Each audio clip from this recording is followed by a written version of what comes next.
Olá, seja bem-vindo a mais um Espaço Opinião. Começamos a semana a falar na suspensão da transferência do Infarmed para o Porto. O Governo recua na deslocalização. Falamos ainda na detenção de portugueses na Venezuela. Pelo menos 10 gerentes de supermercados portugueses e lusodescendentes, aliás, continuam em prisão preventiva. Na educação, a inspeção não tem meios para vigiar castigos a professores. Sabe-se que em 2017 400 docentes foram alvo de processos disciplinares. Falamos ainda do ensino superior. Tirar um curso universitário ainda não é para todas as bolsas. Custos rondam os 7.000 euros por ano. A nível internacional, Theresa May pondera antecipar eleições para novembro. E hoje comigo em estúdio tenho o Manuel António Ribeiro. Manuel António Ribeiro, seja então muito bem-vindo. Começamos então por falar deste recuo, digamos, do Governo na decisão de transferir o Infarmed para o Porto. Olá, Andréia, olá aos telespectadores. Este recuo que, a meu ver, podia ter sido evitado se eventualmente houvesse, digamos, uma melhor abordagem ao dossiê. E eu percebo até que a intenção até poderia ter sido boa, até para que surge no âmbito de uma candidatura que o Porto fez e que não foi bem sucedida, e como diria quase como contrapartida, o Governo tentou aqui arranjar uma outra forma de a compensar. Mas estas coisas, nós estamos a falar sobre o Infarmed, ou seja, não é propriamente uma instituição tão pequena como isso, e que alberga altos técnicos especializados que estão alocados em Lisboa e na área metropolitana de Lisboa, e que esta transferência iria claramente afetar com estes técnicos que, repito, são altamente qualificados. Até que hoje, segundo o Ministro da Saúde, só 7% desses trabalhadores é que aceitariam, digamos, a mudança para o Porto. Ou seja, sem contrapartidas, sem grandes contrapartidas. Agora, a questão que se coloca é, isto deve ficar como um exemplo, ou seja, quando se tratar, e uma vez que estamos num processo de descentralização ou desconcentração, se é que porque agora há muita ideia de descentralizar e desconcentrar, que baralha os cidadãos, mas que o Governo está a iniciar este processo que eu acho que é mais desconcentrado do que descentralizar. Ora, isto que seria de exemplo para que, aliás, as próprias autarquias e no âmbito da centralização está a ser negociado, que não está a ser, na minha opinião, tão bem sucedido como deveria ser, porque eu acho que é dos maiores feitos numa democracia consolidada como a nossa, a transferência de competências para as regiões, para as várias regiões do país, nomeadamente para os municípios, porque trata-se de poder de proximidade, ou seja, a ação de poder chegar aos cidadãos que cada município tutela. Por isso eu acho que é das medidas mais felizes, que parece-me que está aqui com vários entraves, e o Infarmed foi um dos casos. Ou seja, quando não houve planeamento, quando não foi estudado, quando foi planeado, temos este resultado. Mas este processo não termina aqui, atenção, ou seja, o que o Ministro diz, meus senhores, já não somos nós que decidimos, e vamos remeter para uma comissão independente que vai ser, até essa comissão vai ser liderada pelo João Cravinho, e vão estar lá pessoas como Roberto João Jardim, Adriano Lopes, António Fontainhas, Helena Pinto ou António Carmona Rodrigues. Ou seja, são estas pessoas que vão liderar esta comissão, que tenha em mãos esta gestão de como funciona o Estado e de como é que pode o Estado declinar algumas das suas funções aos municípios, e vai caber a esta equipa dizer se de facto o Infarmed pode ou não pode, ou deve vir para o Porto. Por isso, eu acho, não estou de acordo com o que muitos comentadores vêm a pouco dizer, que o processo foi mal pensado, e foi, e que o processo está resolvido. Não está resolvido, ou seja, este processo, o Governo abandona a sua intenção de o fazer por iniciativa própria, delega numa comissão que vai analisar, e agora, depois a solução que a comissão irá apresentar, será apresentada em tempo oportuno e nessa altura a decisão que tomar é a decisão que vai ser adotada. Na altura em que se falou desta transferência, digamos, do Infarmed para o Porto, fez-se uma avaliação e chegou-se à conclusão de que esta transferência até ficaria mais barata para o país e criaria, digamos, uma maior eficiência. De relembrar que isto realmente foi uma decisão tomada exclusivamente pelo Governo, ou seja, a Câmara do Porto não teve nada a ver com esta decisão. No entanto, também sabe agora que, por exemplo, a Câmara do Porto e o Presidente, Rui Moreira, soube desta decisão pelos órgãos de comunicação social. Repare, quando nós falamos, e a Andréia muito bem esta abordagem que fez agora, quando nós falamos num processo de descentralização e que descentralizar é sair do poder central e passar para o poder local, para os municípios. Então, e não se fala com os líderes destes municípios, é fulcral. A Associação Nacional de Municípios não esteve aqui envolvida, deveria estar, e depois, como é óbvio, a Câmara do Porto devia ser o primeiro a ser coordenado. Agora, é óbvio que alguma coisa falhou aqui e eu acho que o que falhou foi o planeamento, ponto final. Ou seja, não foi devidamente planeado, orçamentado. O Ministro da Saúde diz que o contexto político também mudou. Repare, eu acho que quando nós estamos a falar, e a Andréia disse há um bocado e muito bem, estamos a falar que Portugal o Estado beneficiaria financeiramente. Repare, então, mas é por haver alteração política? Então, mas o interesse do Estado não está acima dos interesses políticos? Se assim não está, a credibilidade dos partidos volta depois, não podem pedir aos cidadãos, que afinal de contas os políticos são instituições sérias, as pessoas que lá estão são sérias, não, porque estamos a falar num interesse público para toda a gente e porque há uma mudança política, por isso essa justificação é uma não justificação. Eu acho mais, aí sim, acho que não foi devidamente planeada, porque se fosse devidamente planeada, todos os entraves, e repare, é óbvio que nenhuma medida, e vamos ser sinceros, nenhuma medida desta ou semelhante vai agradar a toda a gente. É impossível. Mas se tivesse sido devidamente planeada, por exemplo, o município de Porto tivesse sido associado e defendesse a causa, as críticas morriam logo à nascença. Ora, como não foram, é fácil de quê? Do ruído, entre aspas, poder, digamos, impedir que este processo se concluísse como concluiu e demonstra incapacidade, neste caso, do Ministro da Saúde e do Governo, relativamente a este dossiê, e que remeteu para esta comissão independente que vai gerir e vai analisar o processo. A Presidente do Infarmed disse também que esta transferência acabaria por ser uma ameaça à saúde pública, não só em Portugal, mas no mundo.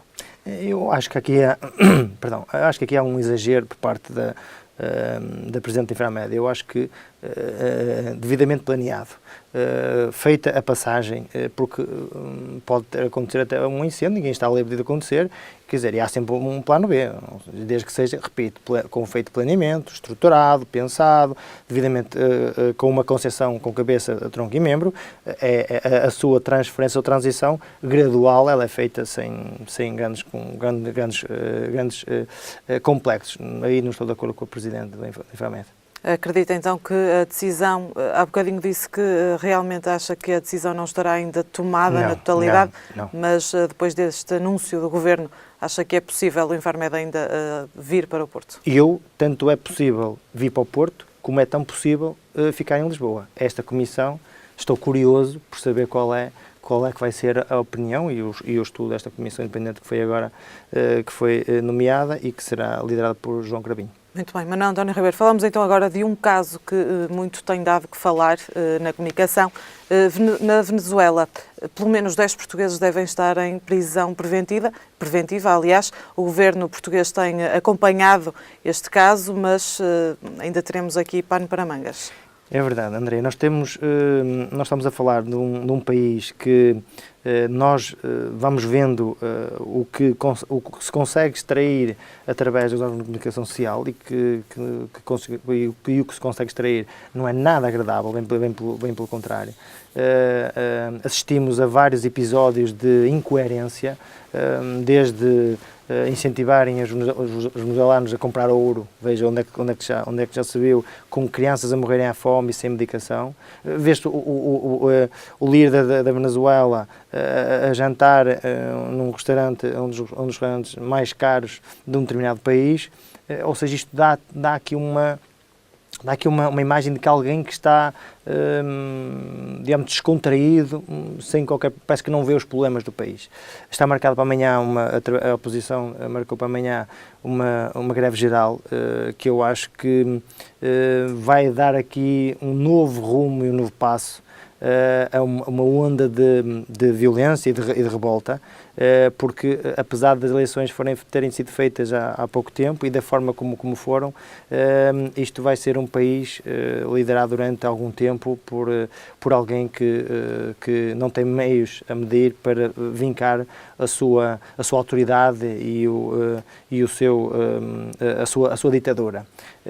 Todos, não é só Portugal, Espanha também tem vários cidadãos também nas mesmas situações que Portugal. Agora aqui a questão que se coloca é: Portugal tem de dar o apoio que possível, que é um apoio jurídico. A Madeira está a ser, diria, entre aspas, bombardeada com venezuelanos, com portugueses que estavam na Venezuela e que agora querem regressar, porque as dificuldades são imensas, até inclusive a recursos, não só a produtos alimentares, bem como até de medicamentos. E até o líder da Madeira defendeu a criação de um corredor humanitário. Ou seja, isto demonstra o caudal que vai chegando. Ora, a Madeira vai ficar, porque nós estamos a falar de uma comunidade de cerca de 400 mil luso-venezuelanos. Isto é uma comunidade enorme. Ora, com esta instabilidade que vive Venezuela, nós estamos expostos a que os nossos concidadãos também regressem porque as dificuldades são imensas. Agora, confesso, não vejo a curto prazo a forma como é gerido, a forma como é manipulado aquele país, não vejo a curto prazo infelizmente, que as coisas mudem na Venezuela, porque há um ditador que lidera aquele país e está convencido que as regras que ele impõe são as melhores para o país, e estão provadas todos os dias. Aquilo que nós vemos, crianças sem medicação, hospitais sem recursos, escolas sem professores, apagões constantes, ou seja, e a inflação ao valor que está. Muito bem, passamos então agora ao próximo tema e falamos de educação. Sabe-se que em 2017 mais de 400 docentes foram alvo de processos disciplinares. No entanto, a Inspeção-Geral da Educação vem agora dizer que realmente não tem forma de controlar a execução, digamos, das penas propostas. Repare, nós temos... Em qualquer profissão temos de estar expostos digamos, à fiscalização. Qualquer, que seja polícias, magistrados, advogados, engenheiros, mecânicos, auxiliares, seja o que for, devem estar digamos, sob a alçada de alguém para poder monitorar a sua ação. Porque há bons e menos bons técnicos em tudo.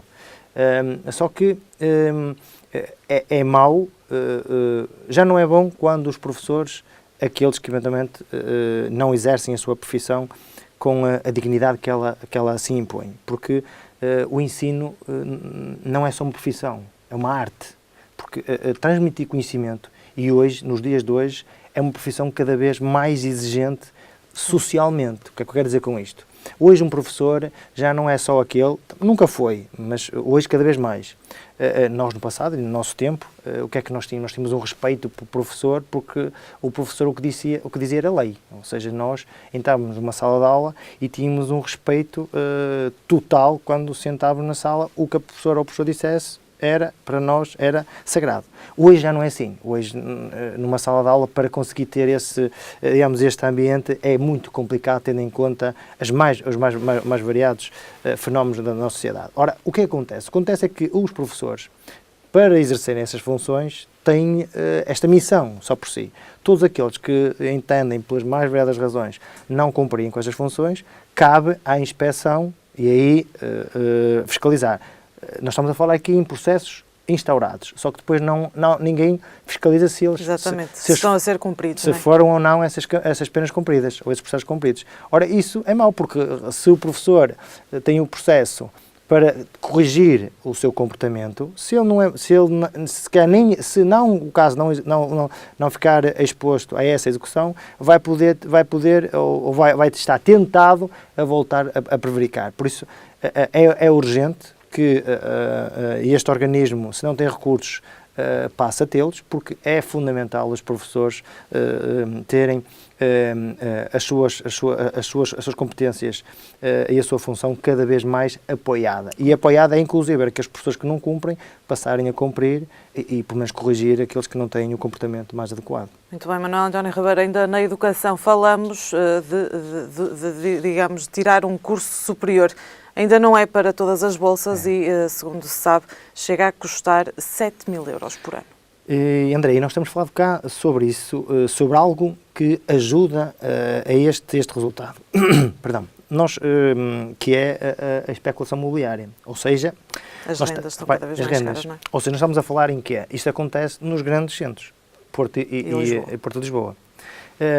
E porquê? Porque nós estamos a falar em polos universitários e nos polos universitários estão situados nos centros das cidades. Centros de mediações. Ora, o que acontece?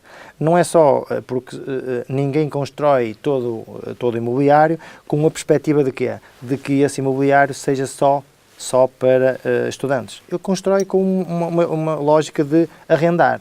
Se é para turistas, se é para alojamento local, se é para arrendar profissionalmente, se é para arrendar a estudante. Ou seja, o que acontece? As rendas para a habitação para estudantes, elas seguem o mesmo impulso de especulação. Ora, e nós estamos a falar desses 7.000 euros que a Andrea referiu, a maior fatia está onde? Está no alojamento. Ou seja, não é tão caro assim o processo... As propinas, não é? O processo de formação, o processo educativo não é tão caro assim, entre aspas, mas o maior peso deste é o alojamento. Ora, então o que é preciso aqui repensar? E é preciso aqui repensar em dois aspectos, para já, que é a questão, falou-se aqui há uns tempos, até foi o arquiteto Cisa Vieira que bateu nessa tecla. Há muitos anos que nós abandonámos a ideia do conceito habitação social. Deixou-se de dar relevo à habitação social. A habitação social não é no contexto de habitação social só para aquelas pessoas que não têm recursos. Não. A habitação social pode existir para uma classe média-baixa. Pode existir perfeitamente. E deve existir uma habitação também, essa habitação social, para quê? Para o estudante. Ou seja, eu sei que me podem dizer que há as chamadas residências universitárias. Só que são pequenas percentagens. Para tantos alunos. Tantos alunos, ou seja, tem que haver uma aposta clara para que esse apoio que haja no alojamento dos estudantes possa baixar, porque se baixarmos esses 7.000 euros, vem para valores já mais aceitáveis, 2.500, 3.000 euros. Ora, isso já são valores que as famílias conseguem ou poderão conseguir. Agora, 7.000 euros, como é óbvio, há muitas famílias em Portugal que não conseguem. Estamos a falar quase que num rendimento de milhares de portugueses que ao final de um ano de trabalho das 8 da manhã às 6 da tarde. Repare, estamos a falar aqui em algo que afeta diretamente todos aqueles que conseguem fazer o esforço de lá ir, mas mais grave ainda. Estamos a falar aqui de alunos que não conseguem ter acesso, porque quando veem que são 7.000 euros para disponibilizar, os seus pais não conseguem. Ou seja, por isso é preciso repensar de facto, porque o acesso ao ensino superior, o acesso ao conhecimento superior, ao ensino tecnológico, à inovação, é crucial para o desenvolvimento de qualquer jovem e até não só em termos intelectuais, bem como no mercado de trabalho. Na cidade de Porto sabemos, Manuel António Ribeiro, que o turismo está em crescente, o que faz também com que os preços das rendas e de quartos se disparem. A tendência é que isto piore, entre aspas. Repare, a tendência é que continue com o registro que está. Aliás, nós começamos a ver as taxas, não é em vão de que os próprios municípios já começam a cobrar as taxas turísticas, exatamente. O que quer dizer que quem cobra uma taxa turística, primeiro, está a ver ali uma receita. Segundo, é porque se vê receita, vê mercado. Se vê mercado, quer dizer que isto vê aqui a longo prazo. Ponto final, parágrafo. E como Portugal, felizmente, vivemos num país calmo, sereno, acolhedor, pessoas super amáveis para receber os outros, ótima gastronomia, ótimas condições de vida, a moeda, o nível de vida muito bom para quem vem com muito mais poder de compra. Ora, isto é fácil para quê? É fácil para empolar. Ora, aqui a questão é, cabe a cada um dos municípios, e eu aí sou sincero, não estou a ver os municípios, e vejo, eu não diria nenhum, porque não conheço todos, mas não estou a ver municípios capazes de inverter esta bolha imobiliária que está constantemente a especular, não só a habitação, como toda a dependência de uma habitação, que é o caso, por exemplo, dos estudantes, para poderem tirar o seu curso superior. Muito bem, falamos então agora a nível internacional da equipa da Primeira-Ministra britânica, Theresa May, que pondera antecipar, digamos, as eleições.